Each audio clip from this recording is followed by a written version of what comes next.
আজ আমরা মাননীয় জিএম স্যার ইয়ামিন চৌধুরী স্যারের পক্ষ থেকে আমরা আজ বুফে চলে আসছি খাওয়া দাওয়া করার জন্য।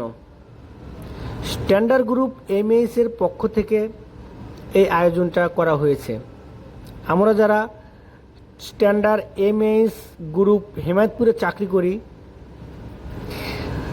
ওয়াশিং ডিপার্টমেন্টে স্টাফ যারা তারাই চলে আসছে এই আয়োজনে। আর এই আয়োজনটা পুরাটাই অ্যারেঞ্জমেন্ট করে দিয়েছে আমাদের মাননীয় জিএম স্যার ইয়ামিন চৌধুরী স্যারকে অনেক ধন্যবাদ জানাই এত সুন্দর একটা প্রোগ্রাম করে দেওয়ার জন্য। আর সাথে স্যারও এসেছে, আমাদের অনেক আনন্দ দিচ্ছে, আমাদের সাথে অনেক কুশল বিনিময় করছে, অনেক ধরনের কথা বলছে, খুবই ভালো লাগছে। আর যে বুফে এসেছি সেটা হলো মিরপুর 12 নম্বরে। এর আগে অনেকেই বুফে এসে খাওয়া দাওয়া করেছে, আর অনেকেই আসেনি। যারা আসেনি তাদের কাছে নতুন মনে হচ্ছে। এটা হলো একটা চাইনিজ বুফ বা চাইনিজ রেস্টুরেন্টও বলতে পারি। সব চাইনিজ খাবার, পাশাপাশি বাঙালি খাবারও আছে। যার যেটা মন চায় সে সেইটাই খাচ্ছে, যার যেটা ভালো লাগছে সেটাই নিচ্ছে, সেটাই খাচ্ছে।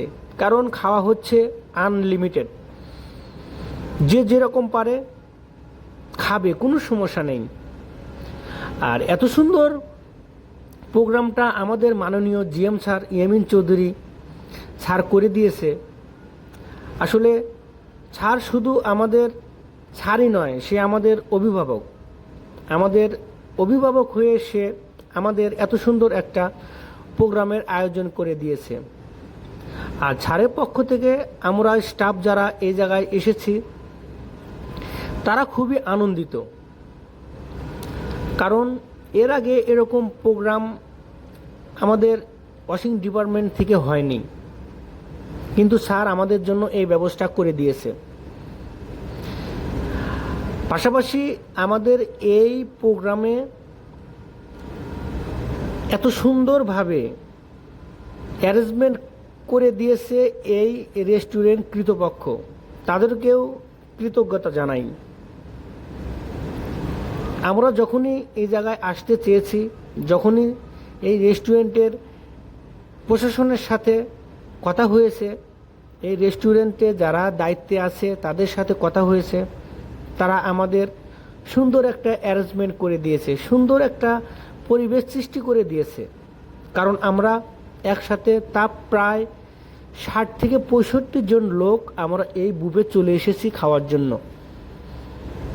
আর আমাদের ওয়াশিং ডিপার্টমেন্টের যে স্টাফ আছে তারা আর কেউ বাদ নেই, সবাই চলে আসছে। Standard MH group Hemayetpur washing department. বন্ধুরা, আমার চ্যানেলটি সাবস্ক্রাইব করতে ভুলবেন না।